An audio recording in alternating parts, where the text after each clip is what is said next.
ఈ పురాణాలు, ఇతిహాసాలు ఇవన్నీ మీకు చిన్నప్పటి నుంచి ఏమన్నా టచ్ ఉందా? లేదంటే ఈ ఇండస్ట్రీలోకొచ్చాక దాన్ని కొద్దిగా లేదు సార్. అవలంబించి చిన్నప్పటి నుంచి యానిమేషన్ అంటే ఇంట్రెస్ట్ ఉంది. ఓకే.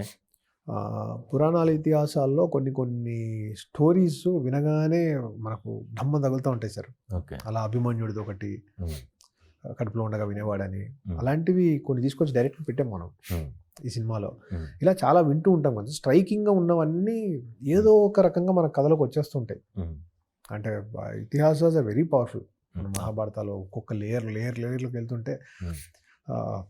చాలా కాంప్లెక్స్ క్యారెక్టర్స్ ఉంటాయి. సింప్లెస్ట్ క్యారెక్టర్స్ ఉంటాయి. హ్మ్. రకరకాల క్యారెక్టర్స్ ఇవి ఉంటాయి కదా సార్. అందులోంచి వచ్చిన ఎలిమెంట్స్ అండ్ నాకు ఈ యానిమేషన్ మ్యాడ్‌నెస్ ఒకటి ఉండేది. ఉండేది. హ్మ్. యానిమేషన్ మ్యాడ్‌నెస్‌లో నాకు అనిపించింది ఏంటంటే ఎక్కడో మన ఇండియన్ యానిమేషన్ మిస్ అయిపోయింది. హ్మ్. ఎస్పెషల్లీ 90స్, 2000స్‌లో కంప్లీట్‌గా ఒక చాప్టర్ ఈస్ మిస్సింగ్ సార్. హ్మ్. 80స్‌లో మళ్ళీ 80, 70స్‌లో ఉండేది కొంచెం మహాభారత అవును. అది అప్పుడు ఇది. ఉండేది. మహాభారతం 90స్, ఎఫెక్ట్ ఇదంతా. 2010, 15 ఆ స్పేస్ వరకు ఒక ఒక వాయిడ్ ఉంది సార్. హ్మ్. అవును. మళ్ళీ ఇప్పుడొచ్చింది. హ్మ్. సైకిల్‌లో మరేంటో తెలీదు అంటే సార్. ఇప్పుడు అయితే దేవుడు లేకపోతే దయ్యం అంటున్నారు. ఆ! దేవుడని ఉండాలి, దయ్యమని ఉండాలి. ఇద్దరు సినిమాకి దేవుళ్ళే. దయ్యం ఏమో భయపెట్టి ఎంత భయపెడితే అంత రెవెన్యూ వస్తుంది. దేవుడిని ఎంత బాగా చూపిస్తే అంత ఇదొస్తుంది. ఆ యాంగిల్‌లో ఇతిహాసాలకెళ్ళాలని మీరు లేదు ఏమన్నా లేదు సార్. తీసుకున్నారా? అదైతే కాదు. హ్మ్. ఫస్ట్ నుంచి వెతుకున్నదే అలా ఉంటే అసలు ప్రతి సీన్ అక్కడికి లీడ్ చేసేవాళ్ళం. హ్మ్.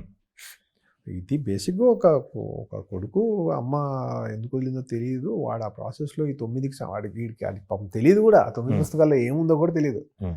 ఆ ఇన్నోసెన్స్‌లోనే ప్లే చేసాం. లాస్ట్‌కి మీరు అందుకే ఆ కోదన్న పట్టుకుంటున్నప్పుడు కూడా తేజు ఎక్స్‌ప్రెషను సారీ ఆ మిరాయి పట్టుకుంటున్నప్పుడు ఆ ఫైనల్‌లో ఎక్స్‌ప్రెషన్ కూడా హ్మ్.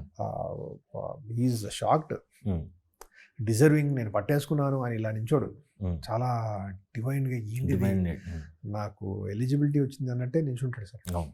సో, ఇందులో రాముడిది సాయం. హ్మ్. అదే అంటున్నాను. సాయం. రాముడు వచ్చేసి ఏదో చేశాడు అనే స్పేస్‌లోకైతే తీసుకెళ్ళలేదు. హ్మ్.